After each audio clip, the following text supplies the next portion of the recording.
نبی صلی الله علیه وسلم ورځ د دجال تذکره وکړه. حدیث کې راغلی دی د ماسپخین ټیمو نبی صلی الله علیه وسلم د خپل صحابه مسجد ته راټول چې ملګرو راجمع شي خبره ده تکومه.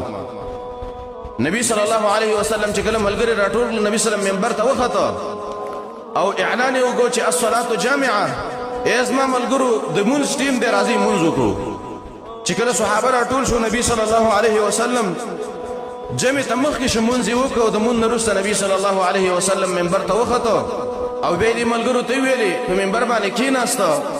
بیان چې دی دا په ناسته باندې هم کېږي په ولاړه باندې نبي صلی الله علیه وسلم په ولاړه هم کړی دی په ناسته هم کړی دی. هر چې خطبه ده په ولاړه باندې راغلی ده او تقریر چې دی دا هر چا خوښه ده که په ولاړه کوي که په ناسته کوي. وایي نبی صلی الله علیه وسلم دې ملګرو ته ویلي چې زما ملګرو تاسو چې ما نن را جمع کړي وئ ما جمعتکم لرغبة ولا لرهبة. زما ملګرو تاسو ما دې لپاره نه وئ را جمع کړي چې یاره مال تقسیمیږي او د مال دپاره ما تاسو را جمع کړي وئ ولا لرهبة او زما ملګرو تاسو ما دې لپاره نه وئ را جمع کړي چې یاره یو دشمن دی په موږ باندې حمله کوي او هغې ته تیارې کوي دې لپاره ما تاسو نه وئ را جمع کړي. لیکن تاسو ما د یوې خبرې دپاره را جمع کړي وئ چې هغې زه ډېر خوشحاله کلی ما. بیا یې ویلې دا تمیم داري چې دی رضی الله عنه دا مخکې نصراني اوس اسلام راوړی دی ده ما ته یوه واقعه بیان کړې ده او بعینه زما د هغه حدیث سره مطابقه ده او مطابقت سره خوري چې تاسو ته ما بیان کړی دی بعینه د هغې سره مطابقت خوري. تمیم داري رضی الله عنه وایي چې موږ څه کسانو او د تجارت دپاره تلي وو د مسلمانانو نه څه کسانو په تجارت په نیت باندې وتلي وو. تمیم داري رضی الله عنه وایي موږ په یوه کښتۍ کې سواره شو د دریاب کې روانو مظلم کوو په موږ باندې د دریاب چپې راغلې او دومره سختې چپې راغلې چې د زموږ کښتۍ په یو بل طرف باندې روانه کړله. په دې کښتۍ کې موږ روانو ډېر مزل په دې کښتۍ کې موږ وکړ. وایي تر دې پورې چې موږ یوې جزیرې ته ورسېدلو چې هلته یو ټاپو وایي هلته موږ دا کښتۍ ودروله او موږ په دې غاړه باندې روان شولو په دې دشت او په شاړه باندې موږ روان شو. وایي چې کله موږ روان شو په دغه ځای کې موږ یو حیوان ولیده. وایي داسې یو حیوان و چې په هغې باندې ډېر ایخته ولاړ و. وایي هغې خبرې هم کولې. وایي موږ ورته ویلې ته څوک یې؟ وایي موږ ته یې ویلې چې انا الجساسه زه یوه جاسوسه یم حالت معلومومه زه جاسوسه یم.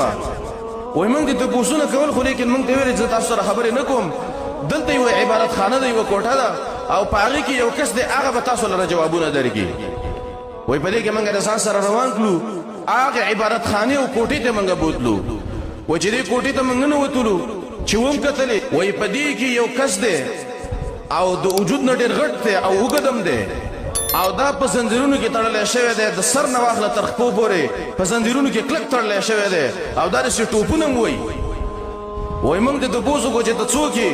وایي موږ ته یې ویلې چې تاسو زما نه تپوسونه مه کوئ اول د نه زه تپوسونه کوم.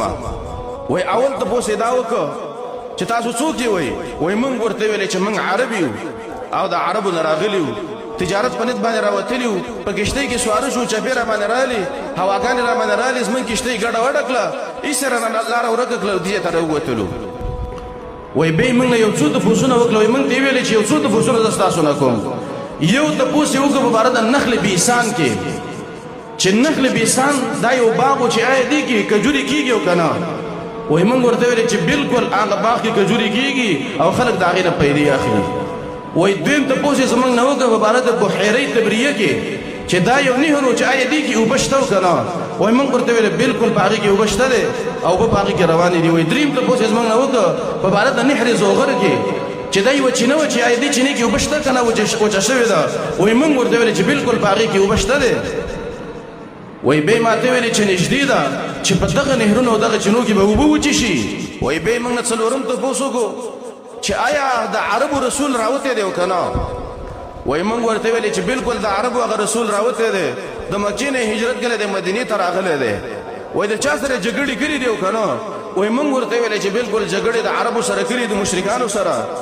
وایي په جګړه کې څوک کامیابېږي څوک ناکامیږي. وایي موږ ورته ویلې چې کله همدغه رسول کامیاب شي په جګړه کې او کله همدغه رسول شکست وخوري کله مشرکان شکست وخوري او کله دا شکست وخوري. وایي بیا یې موږ ته ویلې چې دغه د آخر زمانې رسول دی حق رسول دی چا چې په دې باندې ایمان راوړو هدایت به منده کي. وایي بیا ته موږ تپوس وکړو چې ته څوک یې؟ وایي موږ ته یې ویلې چې زه دجال یم په نږدې وخت کې به زه دروزم او زه به په دې ټوله دنیا باندې ګرځم او په ارزه کې به ګرځم صرف دو ځایونو ته به زه نشم تللی چې یوه مکه ده او بل مدینه دې دو ځایونو ته به زه نشم تللی او نور په ټوله دنیا باندې به زه ګرځم